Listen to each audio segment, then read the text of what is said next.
Day 2 with a cheap build. Got the car lined up right here on the driveway so we could get it up on the ramps to remove the stock exhaust manifold setup.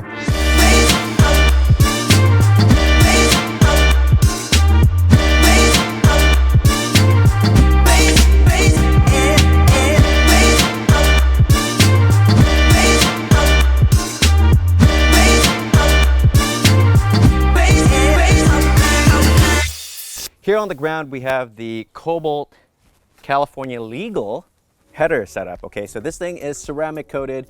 You can get it from Moss Miata. It's their Cobalt line, and it comes with this fancy Carb sticker. All right, so if you get popped in California and you have an aftermarket exhaust, you're probably going to get reffed because everyone and their mom's been reffed before. And like I said previously, this car's been reffed with a stock exhaust manifold that was just, you know, wrapped with some header wrap. But anyways, it's hot as hell, the sun's out, and I'm sweating, so let's do this quick.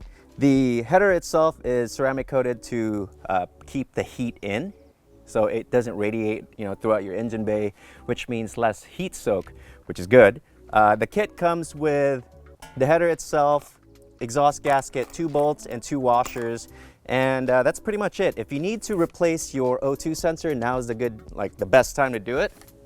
We got 2 new Denso O2 sensors, and over here we also have a brand new header gasket, so exhaust manifold gasket. You want a brand new exhaust manifold gasket because you're already here, you might as well do it. You don't want to take it apart later. And also we have a brand new exhaust hanger because sometimes these things can get pretty saggy. Keep coming. Stop. Ooh. First step, we're gonna remove the air box. Okay.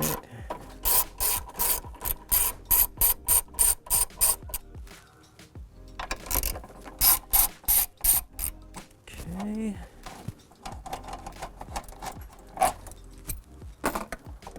Now, depending on the hardware you're using, you might need different sizes, like these boys right here, 6mm Allens, but I think the stock's only a 10. So just FYI, if you see me using something weird, it's not necessarily like that on your car.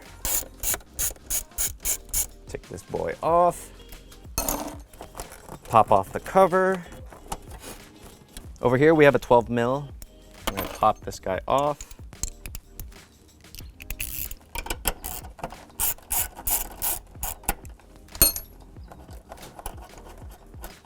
Okay, and on the other side over here on the air box, there's one more bolt, which I'm assuming it's an M10 for you guys, or a 10mm, not an M10, 10mm, but we're using a 4mm countersunk bolt there, so I can't really say that's what you need. On the back side where this is connected, there's a 10mm bolt on the hose. We're gonna pop that guy off as well. All this stuff you can't see on the video. It's pretty simple. When you look at your car, you're gonna see what I'm talking about. But I'm gonna go through it real quick here after I remove this.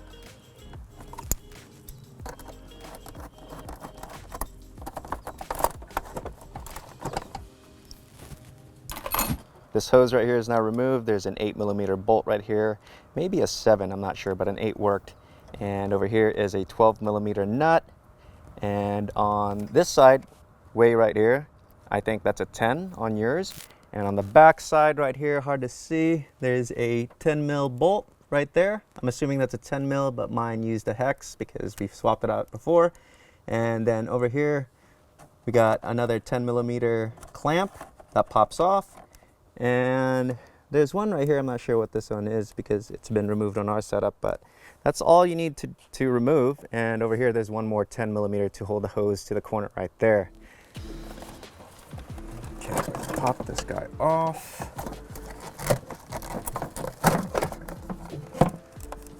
Okay. There's a connector here for your sensor. So I would pop it off on this side. This is the air sensor.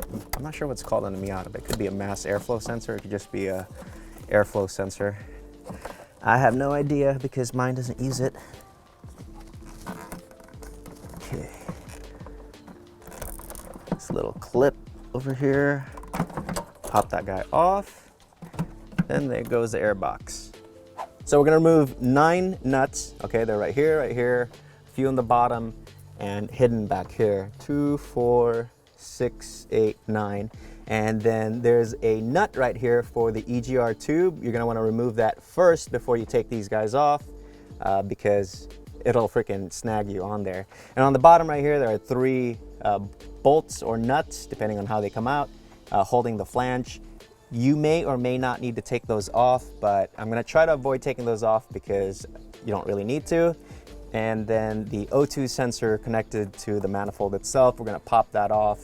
And that's pretty much it. We just bolt on the other one and call it a day. So we're gonna take these guys off and then the EGR first, and we're gonna go under the car. We're just gonna break these loose. If you have PB Blaster, it might be a good idea, especially if you have really rusted bolts, but you don't really need to. Hey, Nana, can you get me an extension?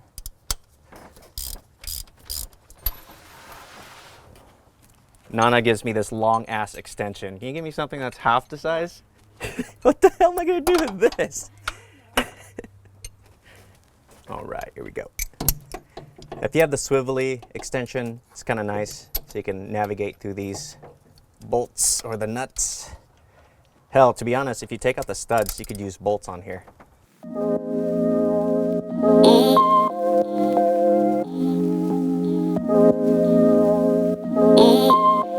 Love me.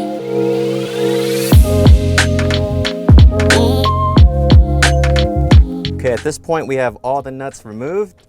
I'm gonna put one back up here just to hold everything in place, just in case it falls. I don't think this is gonna fall at all, but just in case. And the last nut back here on the bottom, not really, second to the last, holds the bracket for the coolant pipe right here, so be careful. This coolant pipe can pull out and you're gonna have a mess right here. So when you wiggle this out, be very careful because it is a pain in the butt to have to burp your coolant all over again. So this guy right here, follow this hose, and there's a bracket right here, the bottom, second to the last nut. Next, we're gonna remove the EGR pipe. Preferably if you have an adjustable shorty like this would be great. If not, you're gonna have to figure out a way to remove it, but this is a total pain right here. And you're probably gonna cut your hand if you're not careful because the hose clamp right here is pretty sharp. So luckily this one's pretty good. Now, I forgot to mention the anti-seize that you need to apply to the threads for the studs right here, and also to the EGR tube, so it doesn't get seized up. But this one's not too bad actually. On my stock manifold, it was a total nightmare to remove this. Now I got this guy removed. I got the manifold removed right here. As I mentioned before, be very careful about the bracket holding the coolant pipe because if you're not careful, you can pull that out. And if you have, if you have a busted O-ring in there, you're gonna need to go to the dealership and order it unless you have one handy. With the exhaust manifold loose and the EGR pipe disconnected, we're gonna go under the car. There's 2 more bolts we need to worry about, and also need to find the one that I dropped. Okay, it's always good to have a rag down here so you're not on the ground. Or go to your friend's shop and use a lift because working on the ground sucks. Okay, all right. You can't see what I'm doing down here, but I'm gonna tell you. Hey look, I found that thing that I dropped earlier. Dope.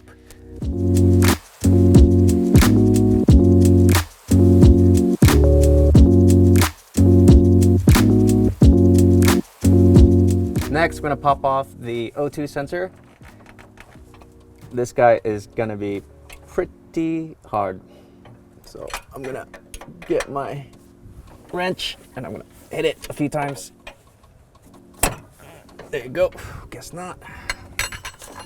Just once. gonna be hard to see this because it's out of the way, but I'm basically just unscrewing the O2 sensor so it doesn't get in the way. If I try to wiggle this thing out without taking out the sensor, it might get caught up on this steering column shaft. So take this guy out first.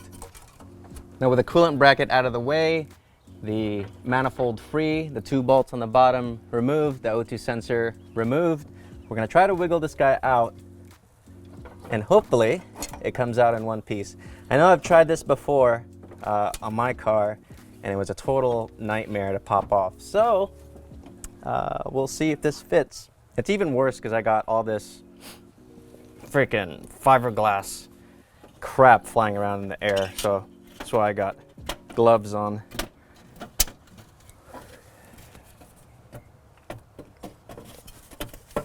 Okay. Oh my God, we actually removed it in one piece. Oh yeah. Woo, baby. Okay. So here are the two side by side. This thing's got some crazy skin on here, basically like a heat shield. We're not gonna need that. The bracket right here, we're not gonna really need that because this is kind of overkill from the factory, but you know, that's OEM. The O2 sensor goes right here. The other O2 sensor that we've got goes to the other side by the cat. So right now, what we're gonna do is we're gonna pop this guy in and we're gonna put the O2 sensor after. But as you can see, pretty cool, huh? The OEM right here is a 2-piece, like I said. So you get the manifold and then the 3 bolts right here holding this flange together. And then also there's the EGR tube back here that you can't see, but on this side right here, you can see the EGR pipe that's already built in to the Moss Miata brand Cobalt header, okay?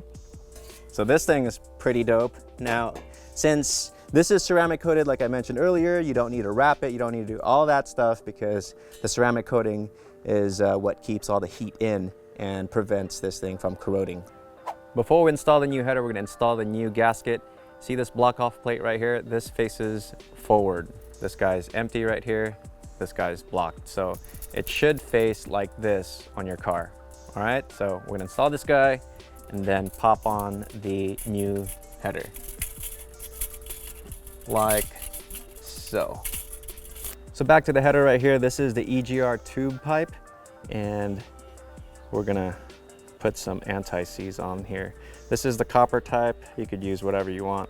Try not to get this stuff all over the place because you don't want this stuff to burn onto the header itself.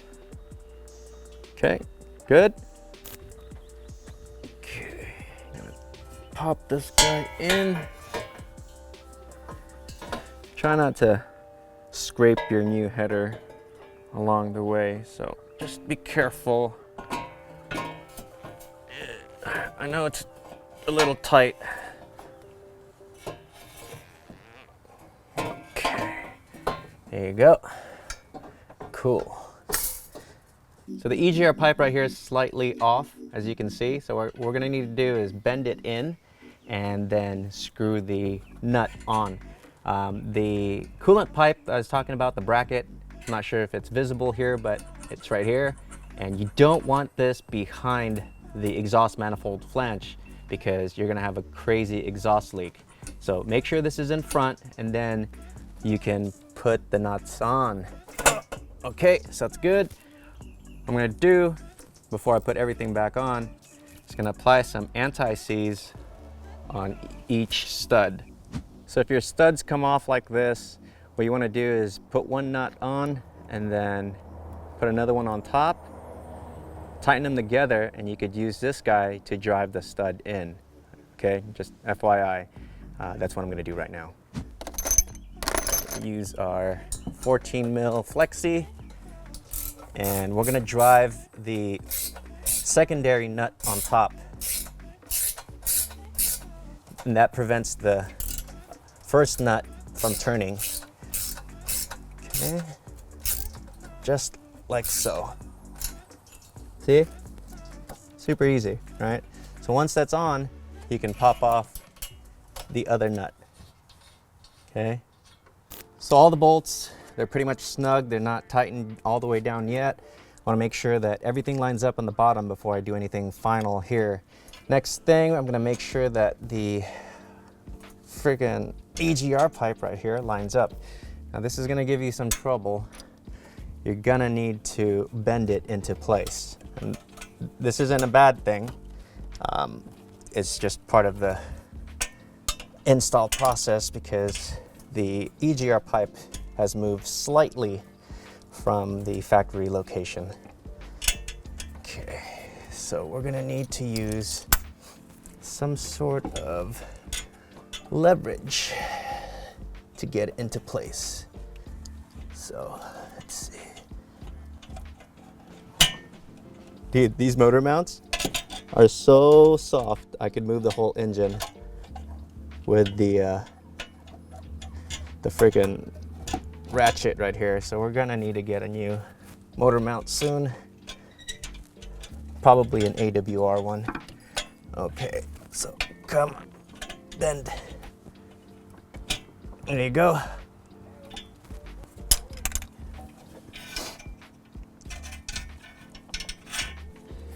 So everything's popped off into place. Okay. I'm gonna tighten the Egr tube. Tightening this is not gonna be easy, but it is what it is. Best thing to do is blue tape the manifold right here so you don't scrape it up while you're doing this, because you're gonna get pretty damn close to this thing. And if you don't have blue tape, you're gonna scrape it up. Okay, back under the car. We're gonna make sure that the studs line up. You might have to push this guy back, but make sure to pop off the old gasket, okay?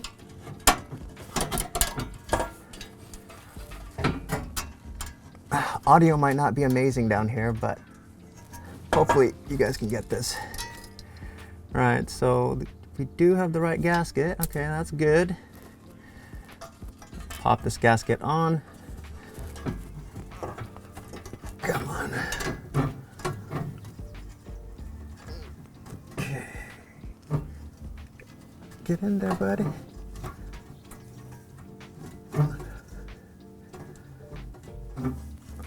Ooh, guys being a biatch. Line up. Why aren't you lining up? Okay, come on. Okay, there you go. It's lined up. I'm gonna push this whole thing back and slide the stud over the new flange. Whew, buddy, it's tight, really tight. Okay, there we go, nice. All right, so from here, we're gonna use the new lock washer from the kit. Pop these new, looks like stainless steel nuts and tighten everything down. So in the Bible right here, we have the manifold shown, and torque spec right there says 33 foot-pounds. The other numbers are kilograms and Newton. So we're going to use the foot-pounds because we're in America. So it's 29 to 33 foot-pounds. So now that the Egr pipe is completely tight, the bottom bolts are tight, now we're going to torque these guys to 33 foot-pounds. Some guys are probably going to say something about me adding an extension to the torque wrench. It really makes minute difference at the end of the day. So for me, I start in the middle, then I go out each side. So I go from the middle to the left, to the right, left, right, left, right, left, right. I always want to spread the forces from the middle out. You don't want to go from here all the way that way or this way or just random, because you're gonna start kinking the flange here. So again, double check to make sure that the piping right here, the coolant pipe, I know I've been saying this a billion times, but you would not believe how many people do this. They end up putting the flange right here, or the bracket in between the head and the flange of the manifold. That's the silliest thing in the world. So with this Craftsman torque wrench to 33 foot-pounds, there you go. And then we're gonna go to this side, and then this side. Okay, and then this dude right here, unfortunately, I can't get into this guy right here, so what I'm gonna do is I'm just gonna use my swivelly, and since I've worked on cars pretty much my whole life, I can kind of guess what 33 foot-pounds is, or, you know, 20 or hand tight. So I'm just gonna tighten this to, okay. Oh, there you go. That's pretty much all I can do for that. And on this side, this one's a little tight. I guess I could use a swivelly on this side, but I'm not sure if that's even enough to get this angle. Might be all right. And I know some of you guys are gonna be like, well, that extension is gonna ruin the torque spec. Yes, I know, but we get it pretty close, okay?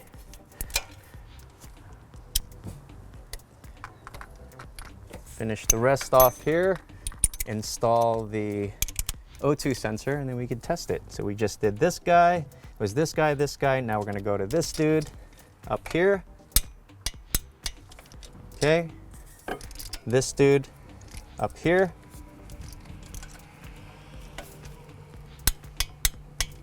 And then this dude down here. And the last guy, it's kind of hard to see, but it's down here.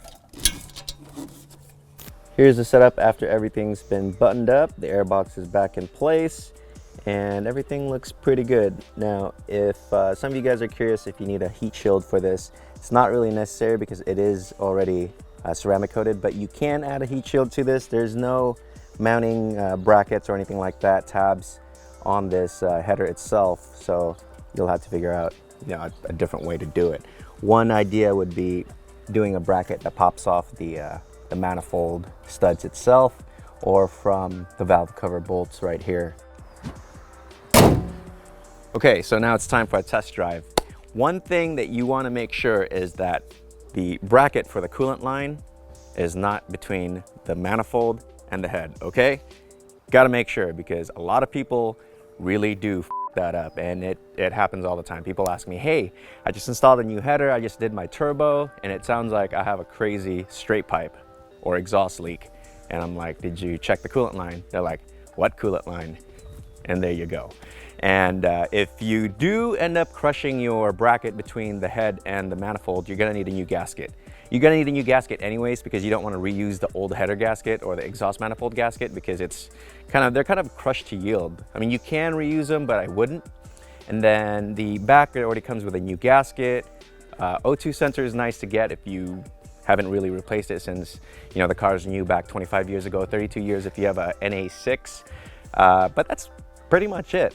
Now, you're gonna ask me, or some of you may ask, hey, what's the difference between a 4.1 header and a 4.2.1 header, okay? It's not 4TO1 header, it's 4.2 and then 1.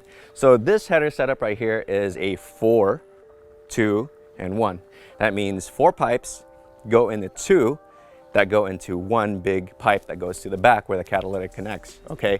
Now, they do have, you know, 4 that goes into 1 big tube. I'll throw up some photos because I don't have that on here, but it's essentially the 4, you know, the 4 ports go into 1 long tube that goes all the way to the back. The differences between the two, well, if you're looking for more streetability, mid-range, I would go with a 4.2.1. If you're looking for top end power, if you're building a crazy naturally aspirated setup, you would want to go with a 4.1. Now, I'm not saying that the 4.2.1 isn't good for high-end power, and it's, you know, only for mid-range. That's not the case. If you have a really good 4.2.1 header, it works fairly well with, you know, top-end power gain as well. So it also depends. If you're making a custom equal length setup from a fabricator that knows what he's doing, he can make all sorts of, you know, headers that you'd be like, oh, hey, that's supposed to be just top end, right? No, It all depends on your setup.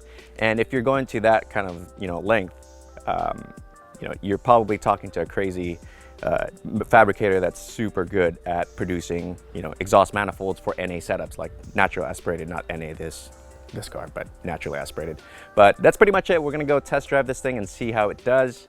I'm assuming we're gonna have a little bit more mid-range, slightly smoother power application, but as far as we've already turned it on earlier, it doesn't sound anything different from like the stock one. So we're gonna do a quick sound check here before we drive.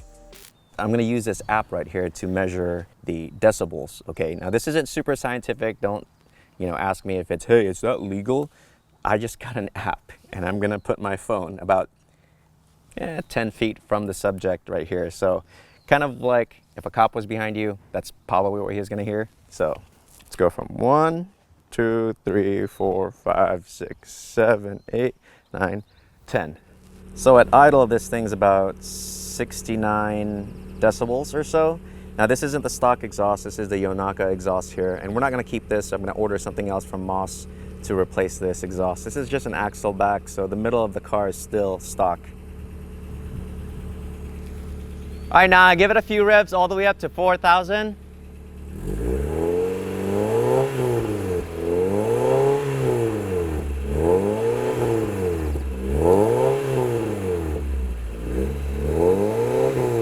Okay, so that hit about 82 decibels from about 10 feet away with the Yonaka exhaust. So not too bad actually. Like I said earlier, the exhaust tone didn't really change much from the stock factory header to the Cobalt one. Okay, take it up to 5 grand.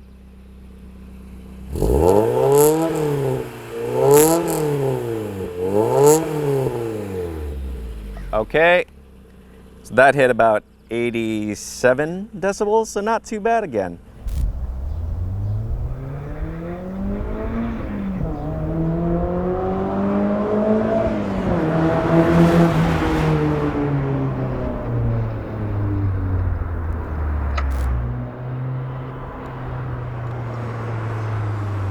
Uber's here. Stop. Go, go, go, go, go. Yeah. Okay, go.